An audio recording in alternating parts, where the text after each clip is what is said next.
Hi, I'm Poppy Tooker. I'm a native New Orleanian who has been teaching the food of my home, New Orleans, for about 25 years now. This is my very favorite activity, and the reason is that I love to get out-of-town folks here to New Orleans and then have the opportunity to show them the real thing done the right way. It is incredibly important to saute the okra, to cook it fast and hot. A roux is nothing more than a combination of oil and flour.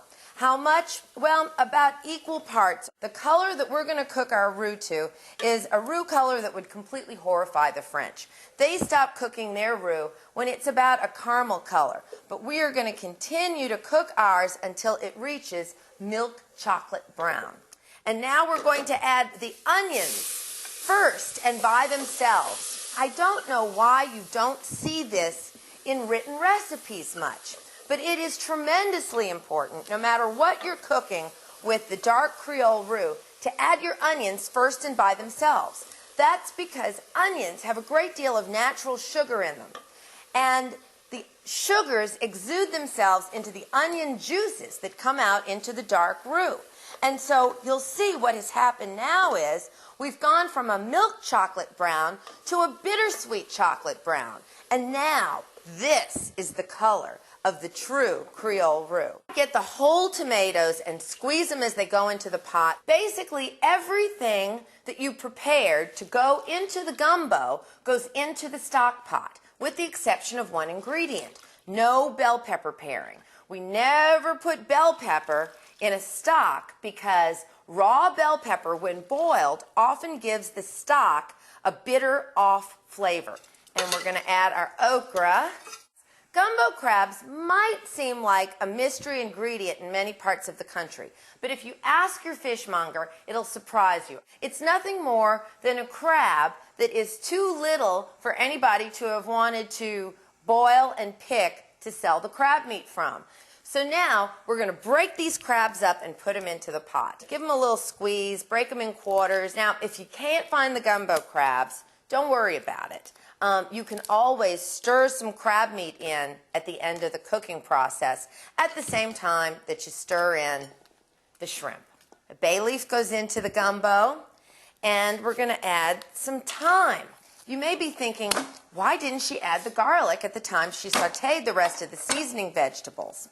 And the reason for that is that for all of its strong flavor, garlic is very delicate about how it must be treated. You just take that flat edge of the French knife and give that garlic a good solid whack. Once you've whacked the peels off, then we're going to give it a little coarse chop. Kosher salt is providing just enough abrasion so that we can then take our French knife and press down on it, and look how beautiful the garlic becomes. It turns into this lovely, lovely fine paste. We're going to finish the gumbo with two things, one of them being green onions. I like to do them like this, thin and on the diagonal, like Jacques Pepin would say, on the bias, because it adds a little beauty to the dish. It makes the green onions almost like an internal garnish.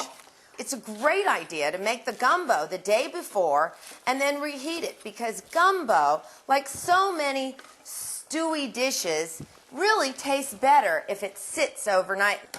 We're going to add our beautiful wild-caught Louisiana shrimp.